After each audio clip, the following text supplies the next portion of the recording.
Welcome to the Young CPA Success Show. If you're a young accounting professional, this podcast is your ultimate guide to navigating your early career. Join us as we share valuable insights, expert advice, and practical tips to help you kickstart your path to success and excel in the accounting industry. Let's embark on this exciting accounting journey together. Well, I remember when I was thinking about our retreat at Nashville, the thing that I remember the most about your talk, and it's been a couple of years, but it still sticks with me, is that our job as accountants is to translate this foreign language that business owners don't really understand into something that they understand. And I think that's when people ask me like, Joey, how'd you get into consulting? I'm like, that's the number one thing you have to learn how to do is communicate and translate. So I wanted to sit there and start talking about that because I think that's a skill that is both underappreciated, but also it's really difficult to learn how to do that. When you're thinking about what young accountants need to learn, how do they start going down that path correctly in their career? Well, it starts in the classroom, starts with instructors, but we're in the classroom. They're trying to get them ready for the CPA exam. Bottom line. Yep. So, what we were doing at Oklahoma State University was we were bringing these professional development workshops in, like financial storytelling, and become better doing presentations, and putting that in as co-curricular type of stuff to get them start thinking down that path. Because what you don't want them to do is come out and just be so technically knowledgeable that they can't communicate that the accounting language into plain English. And it's not really a favorite story, but it's a real compelling story, is a friend of mine needed to find a new CPA firm. And actually her CPA was her husband. She fired him because her business was growing, and he was doing the same thing. He was just finance guy, just dropping stuff off and saying, here you go. And she didn't know anything about it. So I turned around to a small firm and in Ohio, and it's got to a real rocky start. Now, my friend, my client, she's a performing arts major. She's never had a business course in her life, but she runs one hell of a business. I mean, her income statement is 10 times better than mine ever looks. And so she wants to learn more. And at one time, I was about 10 months in a relationship. She had gotten off a client call, a Zoom call with the CPA firm, and she was in tears. So I got her on the Zoom call, and she goes, they made me feel stupid again. I don't know what a distribution is. I don't know what this is and that is. They're leaving it in that language. And I know they're not trying to do it on purpose, but I don't understand. It makes me feel stupid. And then they put the Excel spreadsheet from hell on the screen, and we're bouncing around these numbers that I almost threw up. And then she asked me, would you be my virtual CFO? I said, wait a minute, I'm the accidental accountant. I think you need to rethink that. Long story short, I'm her accounting whisperer. I'm her accounting translator with the firm. Anytime anything with dollars and cents comes up, I tell them, don't send it to her, because she'll try to figure out, she'll be up all night and she'll be crying in the morning. Send it to me. We'll go back and forth. Then I'll put it in a language where she can understand, and we're living happily ever after. So to your point, it does take time, but you got to make the time to want to do it. And the clients are out there screaming for it. And we get stuck in, well, if we're in a firm, everybody in the firm talks the lingo, the language. We know what we're talking about. Our clients don't. Some do. The savvy ones do, but most of them don't. And the thing that I think the accounting profession has, especially in like in public accounting, you trust the accountant, you trust the CPA. That's half the equation. It used to be the whole equation, whether I knew what they were talking about or not. But anymore, it's half the equation. They have to be able to tell you about their business and put the stories in line with their business, not what we know for a technical perspective. I really love that your friend was vulnerable enough to admit that they made her feel stupid, because it just makes me think like how many people that we talk to on a daily basis that we may perceive as understanding what we are saying, that may very well not be understanding anything that we're saying because they're just not willing to be that vulnerable with us to say, like, I just don't understand. So I think that that speaks to how we have to be a little bit perceptive as well as accountants and like read the room and understand that, Mhm. but also not make assumptions that the person that we're talking to understands what we are trying to convey in the story that we are trying to convey. How would you say that as especially a young accountant should go into starting to learn about that? Because we were talking pre-show, and just as an accountant, it is so easy to lean and like feel really confident in the technicality, because obviously that is what is stressed. Like you're prepping for the CPA exam when you're in college, like you're trying to learn the technical pieces of what we do. But the storytelling piece can feel uncomfortable if we're not used to doing that. So what is the best way to start to go down that path? If you're a CPA or young accountant starting out and you recognize that you need to do it, where do you start? Well, I think you start with your friends and family. I remember when I first started in the profession, I started the profession later in life, and I would come home from work, and we were married at the time, and she said, "How's your day?" And I would start explaining my day, and she goes, "Stop, quit speaking Chinese to me. Put it in plain English." I went, "I am." "No, you're not. I have no idea what you're talking about. I'm a general manager of a Macy's department store. I fold sweaters. Okay, that's what I do. You're talking to me about things that I have no idea what you're talking about. Can you simplify it for me?" And it took me a while until I finally realized that's what I was. I speak this foreign language of accounting. So if these younger students can like sit down with their friends, their family, or whatever, that don't have an accounting background and explain what they did for the day or the week or whatever, and be able to translate that into something simpler, that's a great way to start. It is interesting too, because that's, one of the things that I think I've struggled with the most in my career is, obviously it's well talked about on the show. My wife is also an accountant. So when we do have those conversations, it does lean into the very technical stuff of it, which is why I tell people don't listen to what we're saying. But coming from a family of accountants, I was very familiar with the lingo. I think that is what really helped me succeed a lot in college was, I kind of know what these things are going into it. But, thinking about client service and thinking about all of these different things, it's probably the number one thing, Hannah, that we stress to our CFOs is, we have to learn as accountants to kind of tailor our message to our audience. And I would imagine you've probably learned some pretty decent tips and strategies for figuring that out. Do you have like a go-to that you like to, if you're meeting somebody new, to figure out what language they speak? Just normal conversation with them, and then start throwing in, some accounting conversation and see if they're nodding their head or they're going, not quite sure. And 9 times out of 10, they will not ask the question, "What are you talking about?" because they don't want to perceive to be stupid. Mm-hmm. Right. But that's the only stupid question is the one that's not asked. Right. And that assumption that is made. I think that it goes to assumptions and not reading the room. You mentioned about not reading the room. What's their body language like? Right. What are you can tell when somebody's disengaged, the deer in the headlights look.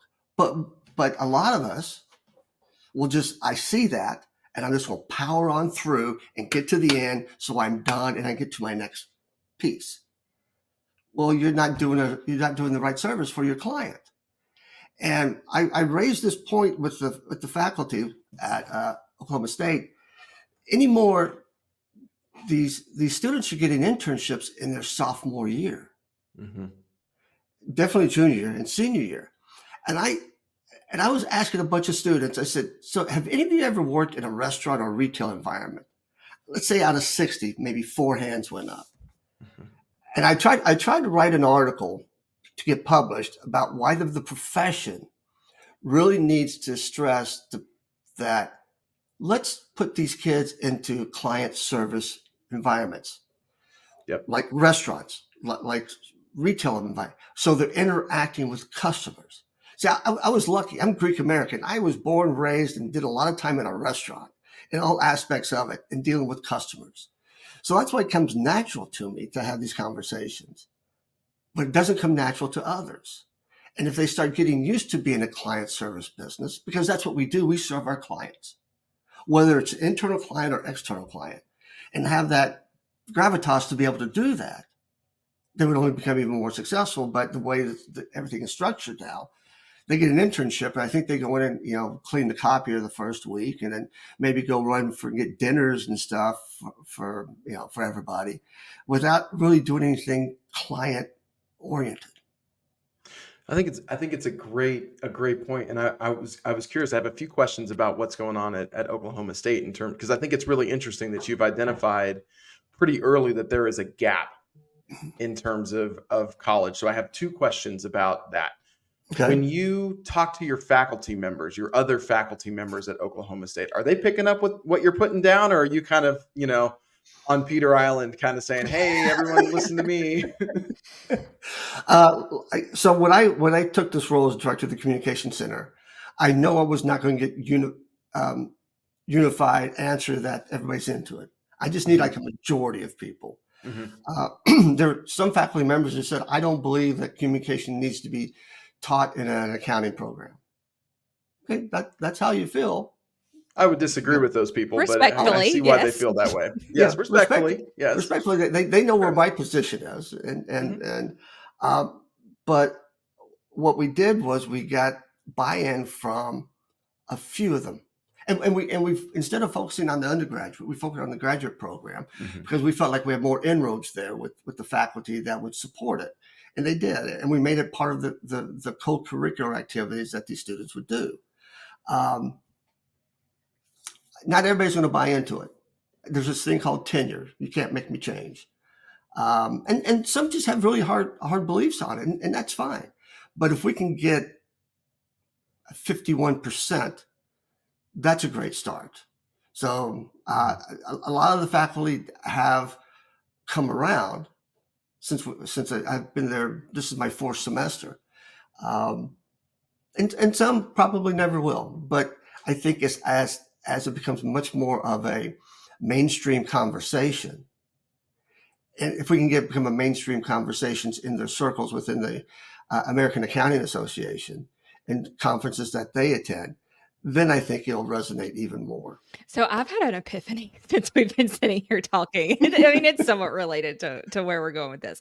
But so I have 3 kids, and my oldest is 13, and a lot of days, like, he'll come home and like ask me what I did. And like, initially it was kind of hard for me to put into words like what I do, and my kids in general, like, they know I'm an accountant, but in terms of what I actually do, like, I am an accountant, but it's just so much bigger and broader and more than that in terms of what I get to do. So I've tried to let them in like on little like pieces of like the story of what I get to do for my clients. And so much so that I've started to notice my oldest take more interest in it. And so, when we're talking just about, what he wants to do and what he wants to major in and things, and I'm like, well, you could do accounting. And he's like, yeah, I could. And like, it's not like he doesn't like shut that down. And I think it really comes from the fact that like I've had those conversations that aren't super technical about what I do get to do. So it almost makes me wonder if we as accountants started rethinking the way that we communicate what we do with kids in high school, if there would be a shift in making them think, oh, maybe I could do that. If we just like toss these like crazy accountant, like words that we understand in our spaces. Well, Hannah, and not even could I do it, is this something that maybe sounds more appealing than what I think about accountants? Yeah. Well, with the pipeline shortage, and we're not drawing as many students into the profession, and then the academic cliff that's coming up in 2025, but we won't have enough students to fill most of the colleges. At Oklahoma State, we went through a strategy discussion over a summer and part of the fall semester. I taught Survey of Accounting, which is the intro course. It's a blend between managerial and financial with lingo pulled out, and not like we were going to try to take 800, 900 students and make them accountants. We turned it into more of a business accounting course and ran it that way. But we always get the stereotype of, oh God, I'm doing this accounting course. And we put together this speaker series, and we told them, come and tell stories. And some of them could, some of them struggle with it. But the bottom line, they did do a good job of not saying, well, I had to work 120 hours this week. Or it's like, tell them about your journey. What opportunities, what places has it taken you? And it really had an impact on our students. And we asked them after, part of the takeaway, we set up a survey and asked them, did this make you change your mind about accounting? And more than I think that we thought would, they said, yeah, it has changed my mind. I may do it as a minor. That's fine. But just getting them past that stereotype of it's hard. Yes, it is hard. If it was easy, everybody'd be doing it. But if you're in the business school, don't think that you're not going to see accounting somewhere in your life. You're at least going to need to be, to your point, understanding the language and knowing the lingo. And that's, we talk, one of my many roles here at the firm is helping with onboarding, right? Mm-hmm. So getting a new client in. And one of the things that's on our checklist is for the CFO to have at least some sort of think, whether it's a formal think or a conversation or just, I did some perusing on the internet, I feel okay about it, about industry specific things so you can go into a meeting understanding the lingo. And I think it reminds me a little bit of traveling, right? When I went abroad in college, we went to Italy, and I was fluent in Spanish at the time. I don't really get to speak much anymore because I lost that muscle. It's still there somewhere. Mm-hmm. I just don't get to practice it as often as I should have. But I knew enough Spanish to understand the Italian root words. And let me tell you, being overseas and having there's a stereotype of Americans overseas. Yep. And being someone who is at least making an effort to speak the language. I had a phrase book. I had all these things I could understand and point and do all the things. But just taking that initial step forward of saying, hey, I'm trying to speak your language because I'm in your country. I'm in your neighborhood. That went a million times further than someone saying, well, we're the most powerful country in the world. You should speak our language, which is how I've seen some people act overseas. And I think the same thing can happen with client services, right? If you go out there and you're meeting a new client and you've made a little bit of an effort to understand them and say, hey, I kind of know this industry KPI, or I know how to use, there's some phrases we had in real estate. Like I know what, a brokerage fee is. I know how these things work. That's going to go so far towards building up that rapport with the client. That's something I'd love to get your thoughts on, and B, it's something that I think is hugely important as a life skill, just learning how to connect with people. I was asked to do a program at the Construction Finance Management Association's annual meeting prior to the pandemic. I know accounting, but I don't know construction accounting. Actually, I never really liked it. Different too. I know it's different. I didn't know the buzzwords and whatever, but I ended up putting in about 15 to 20 hours with one of the instructional designers to put this, and it was overtaking the amount of numbers with the instructional designers to understand that at least enough of their language that I can get away with it. Mm-hmm. And then the same thing that year, I spoke to a bunch of CFOs that were engineers, that work for engineering companies. And I don't speak engineering and I don't speak whatever. And the poor guy who was assigned to help me out, I must have bugged him like crazy because I wanted to know what their language was. What were their acronyms? What kind of acronyms did they use? Was revenue still the same, or was it something like this? What's the bill? And just try to absorb all of that. And even to this day, if I pick up a new client, I want to know more about them, and I'll do the background or whatever, and just get enough confidence to ask them, tell me more. Mm-hmm. Tell me what I don't know that I need to know. Yeah. Tell me what of these. So I did my research here. I found these 15 things that might be important to you. They're kind of important to me, but what's important to you? What of these 15, what are the 5 that are important to you? That's a huge conversation. Right. That can go a long ways. Hannah, what's a trick you like to use in that scenario? Yeah. I'm putting you on the spot. I'm sorry. Thanks, Joey. Yeah. So obviously there's a lot of research, especially whenever I'm onboarding a new client. If it's an industry I'm not familiar with. But even beyond like industry knowledge, Joey, you know this about me. I'm going to go into a relationship and with a client and onboarding, I'm going to immediately start trying to find a connection with them some way, somehow, whether it's through a story that might connect with them because I've look them up on LinkedIn and I know a thing or two about the things that they like or whatever it might be. Or it's remembering something from our first conversation that I bring back up in the next, that they might have 3 kids and they're involved in baseball or, whatever that is. I'm going to ask about that the next time. So for me personally, it is truly about the connection whenever I'm working with like in any space within client service. And I think that is what is the building block of trust for me initially, especially if I can get in there and strike quick and really start to develop that in a genuine way. And then I think that honestly, in a way, buys me some time to start learning more about their industry, to ask more questions, to be able to pull back the curtain even more. And it gets them talking a bit more whenever they feel more comfortable with me in that space. It is, I think it's my superpower, if I'm being honest, because I really, really lean on that a lot in client relationships. What I've been doing over the years is playing around with the DISC model, the DISC personality assessment. Oh yeah. And what I have learned is those who are in the top left quadrant, the dominant ones, the CFOs, the CEOs, who nothing personal, just business. I'm the smartest guy in the room. Just ask me. All of that. They're not there for chit chat. Right. Definitely, you have to be able to read that for sure. Absolutely. You have to be able to read that, and also they like making decisions. So if I send them a proposal and only provide one option, well, I've made their decision and they're going to throw that piece of paper in the trash can.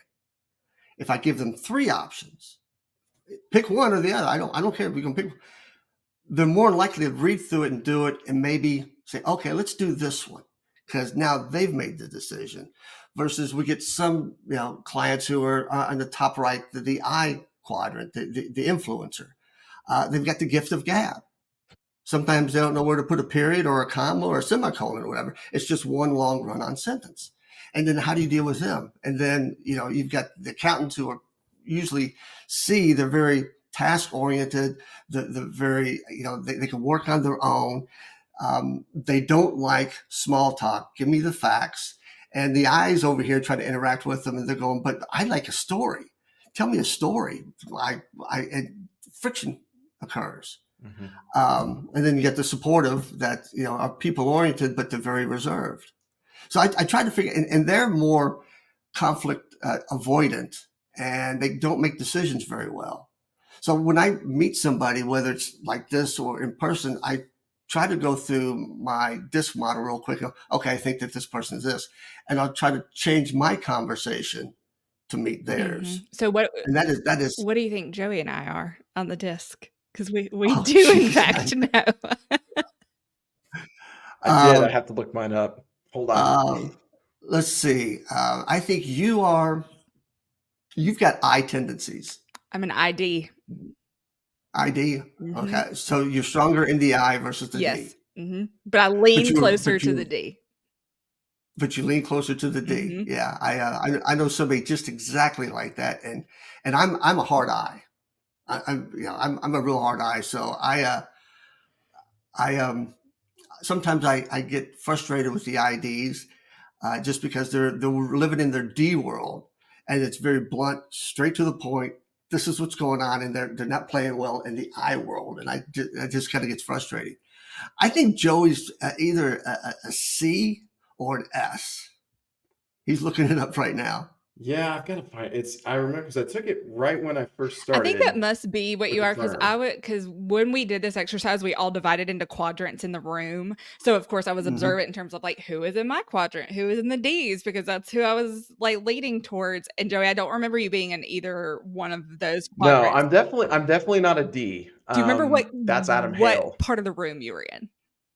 No, I could go around the room. I think Peter's probably right. I'm less of a C. Because here's the problem. I'm not really hard in any of them. I'm kind of more in the middle where I kind of flex around as I need to because I love a good story, but I also have that need to be like very detail oriented, very like kind of fact based in the sense that like I've got to understand where I sit. And the one that I'm not very strong, I'm not a very dominant personality. I tend to kind of float around to where I need to be and not assert my personality in the way that some of the more dominant personalities do.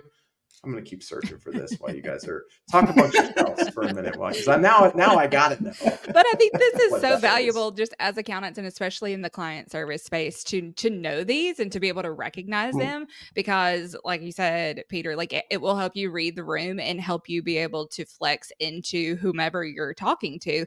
And especially for us in a virtual environment, one thing that we really stress is always having your camera on. Like we prefer that in meetings with each other. We prefer it in meetings with our clients.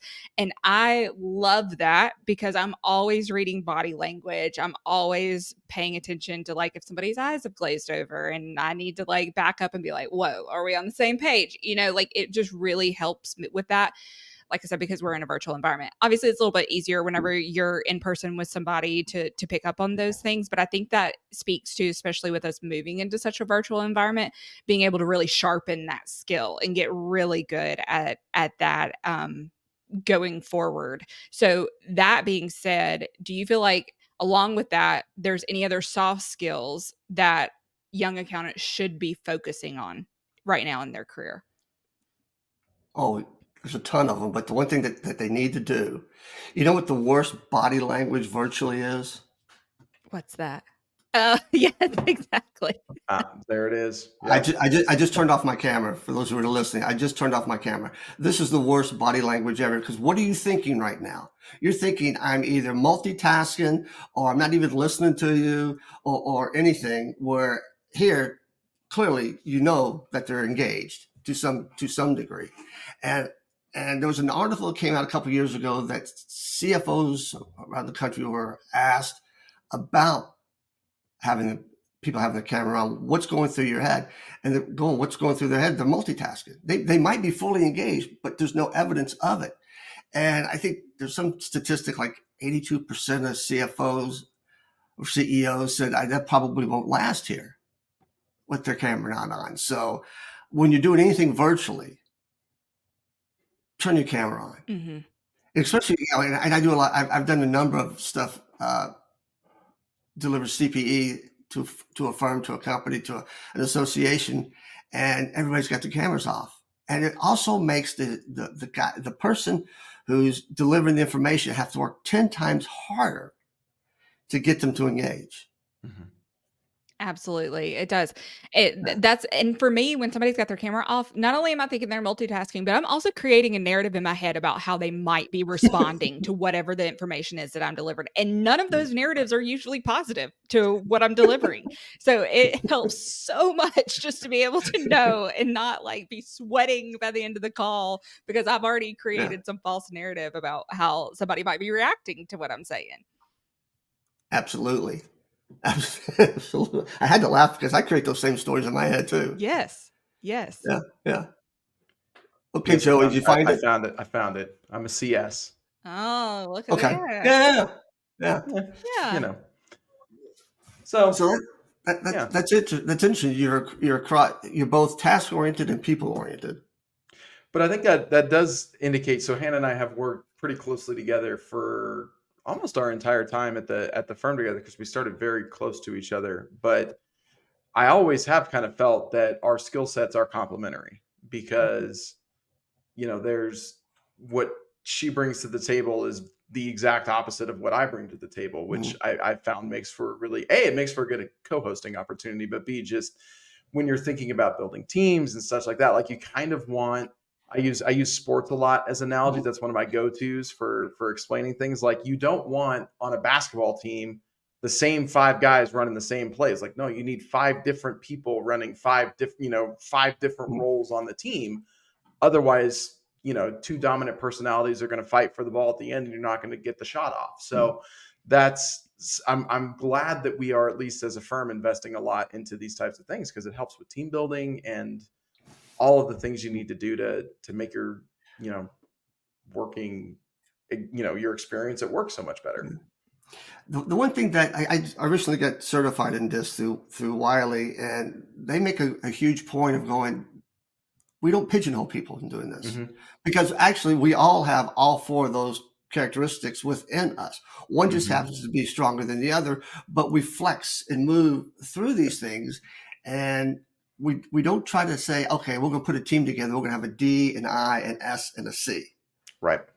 No, it's who's in the team. And let's have a better understanding of what this personality style is, and look for the potential conflict that can occur and be able to address it sooner than later. And actually, we did this with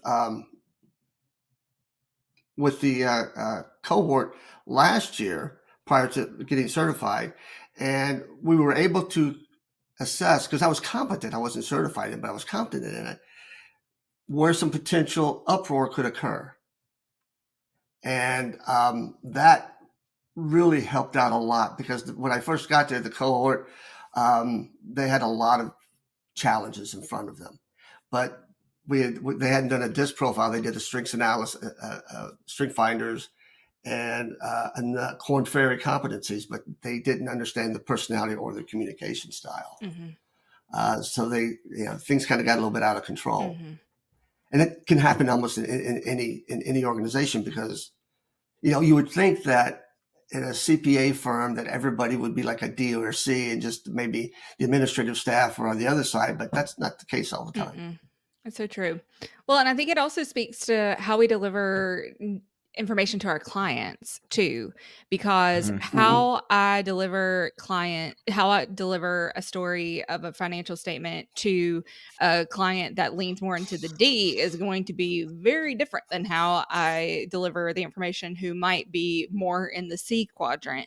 And being able to pick up on that, I think, is incredibly valuable. Huge. And I think so many times, like, especially I know I probably did this earlier in my career, is I just kind of wrote this stuff off as like, oh, that's woo woo. Like, that's too many feelings. Like, I'm not trying to like learn more about that. Like, I totally dismiss this stuff. But now I'm like, if I had spent more time in this, I probably could have like picked up on this stuff much sooner and earlier than I actually did, and been really intentional about it. So that way I could get like fine tune that skill. So I've found like it to work in my favor to be able to pick up on these things whenever I'm communicating to a client, especially whenever I'm trying to figure out, because a lot of the storytelling that we do is we try to make sure that what the numbers are telling us is also what the owners or whoever's in the room are feeling in the business, and seeing if those actually marry up in some way. And if I'm delivering that in just a way that like just goes right over their head, or it's way too technical or whatever it is, then I'm going to miss out on that opportunity to figure out if we're on the same page. Right. And just maybe think of something, because you asked what other soft skills, or what I call them, power skills, that students should be thinking about. They have a choice every morning when they get out of bed. What's my attitude going to be for today? And if your attitude is going to be grumpy and not play well with the team, and not play well in the sandbox or whatever, I would suggest you just stay in bed until you can get a positive attitude to come in and be that person that the team relies on. We all have bad days. That's fine. We all have bad days. But the more that we can stay, what's the name of that group? Conscious Leadership. They've got a great video out there on YouTube about being above or below the line. And what does it mean to be above or below the line? And the more that we can play above that line and be curious and be asking questions and being engaged versus defensive, and it's all about me and, the dark side, we get more out of our day. We get more out of our career. But every morning they have that opportunity to make that choice. What choice? And through this past term, I would ask this, if I see the master students come by and say, are you above or below the line today? Be honest with me. Go, well, today's not a really good day. Well, what are you going to do to get above that line without going home yet? Well, I guess I have to think about that a little bit harder. Or, yeah. Well, I love that too, because it's, we talk a lot, and I was just got done with a coaching call with one of our coworkers here, and I was kind of focusing on client is having a difficult challenge. I said, look, there's 9 things you can do to solve this problem, but only 2 of them are within our control. So let's focus on those 2, because those are the ones that are guaranteed. We can control how we respond to this situation. And I like that same thought process with students, right? With attitude, because that is something that how we choose to tackle the day is 100% within our control. You can always make the choice of, I just don't have it today. And I'll tell you, there's plenty of days when I just I just don't have it today. But other days, maybe I'm on the cusp and I'm like, I could have it today. I'm going to go do this so I can bring my A game to where I need to go, or I can do this, or I can do that. I like that you're framing that up as we have a decision that we can make every day. Mm-hmm. It's on us. I didn't realize you're an improviser, Joey. A little bit. I was going to ask you. You time. mentioned business. You mentioned business improv in our thing, in our little pre-show notes, and I was like, I have never heard of that. I would like to learn more. Well, an improviser does a couple things. One, we focus on the things that we can control and not on the things we can't control. So a week ago today, there was a threat of major tornadoes here in Oklahoma. I recall with my friends in Kansas, that was a storm. that was a storm. It was going to hit later in the day into the evening, and everybody was focused on what might happen later that day versus staying present and in the moment. And just, going, it's not happening now. As we get closer, maybe I'll think about it, but I need to stay present and accounted for. And most people don't do that. They tend to focus on the things they have no control over with. And the other thing an improviser does, they improvise the scene that they're in, not the one they want to be in. And I've recently had to relive that one for a bit, as I kept trying to be in this scene that I wasn't in versus improvising the scene that I am in. It's all about being present. It's all about listening. And if you want a copy of my business improv book, send me your addresses, and I will mail them I'll mail you each one a copy of it. No, I would love that. And I know that's when I think about improv, because I did kind of grow up as I'll lovingly call myself a theater nerd.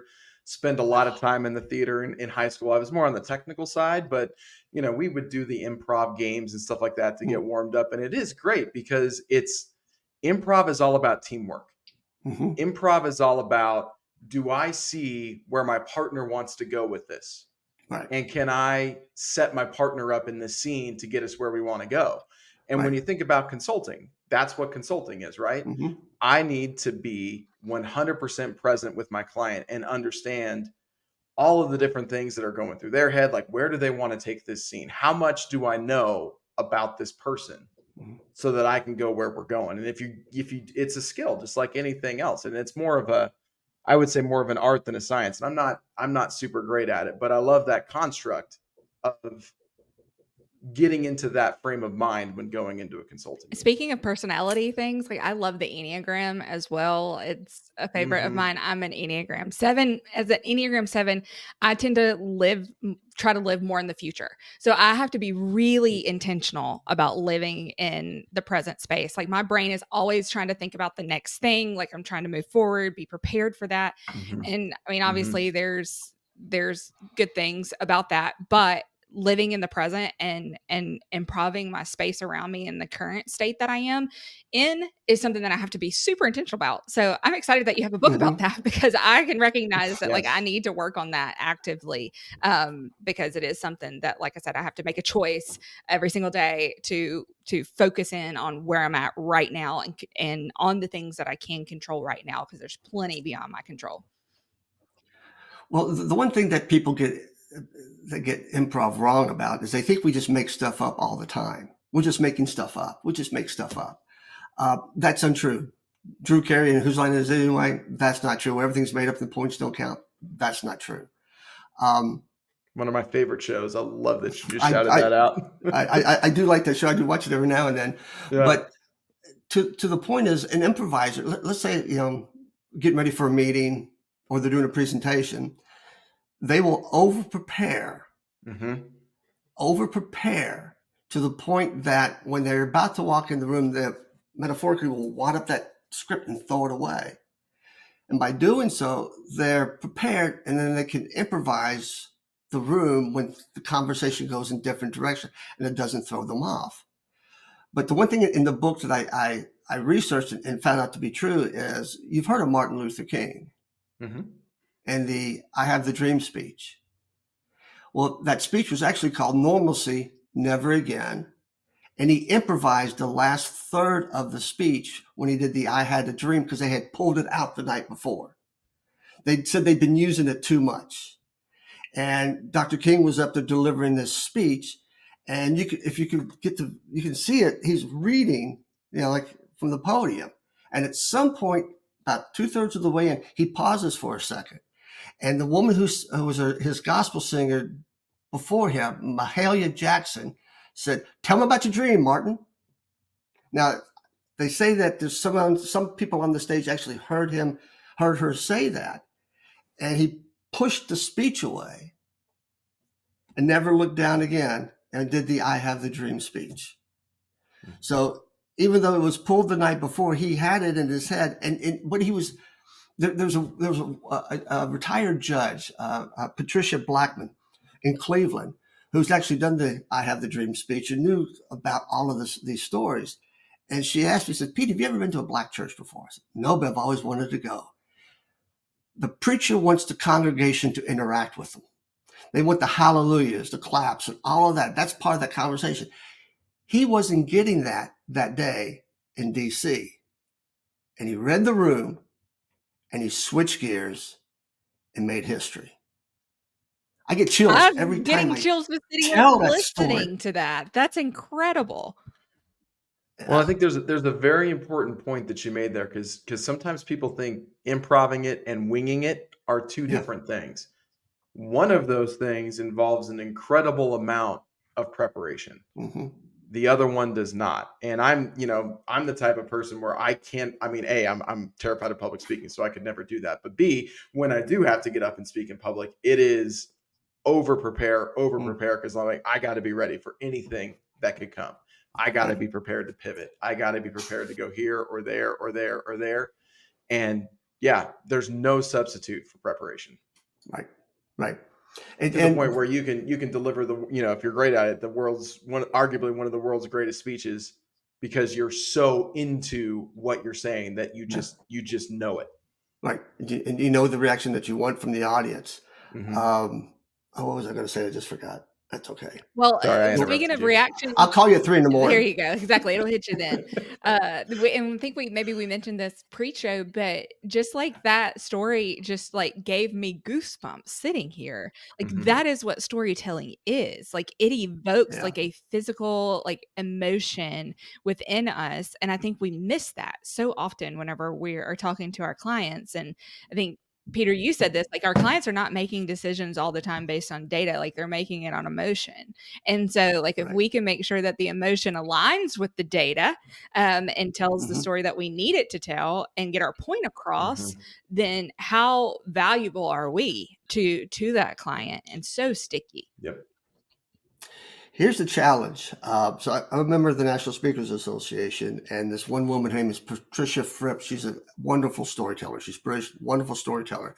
And actually, I'm working on a presentation, and I keep forgetting this quote, so I asked a colleague of mine about it. And what she says about storytelling is the story has to be true. It doesn't have to be accurate. Now, that makes every CPA in their seat squirm. And it's just embellishing a little bit. That it would sound like it would be true, but it's more emotional than the way that you were going to say that, because that's what we're trying to get, that tug on the heart, tug on that emotion.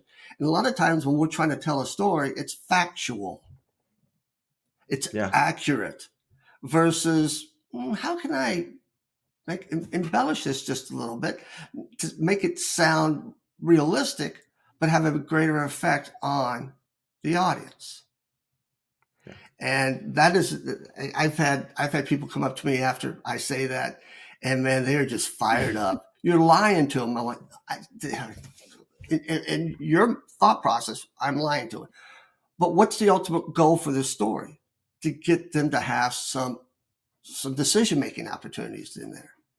And I'm trying to help them give that, so maybe they will run with it and tell somebody else and something happens.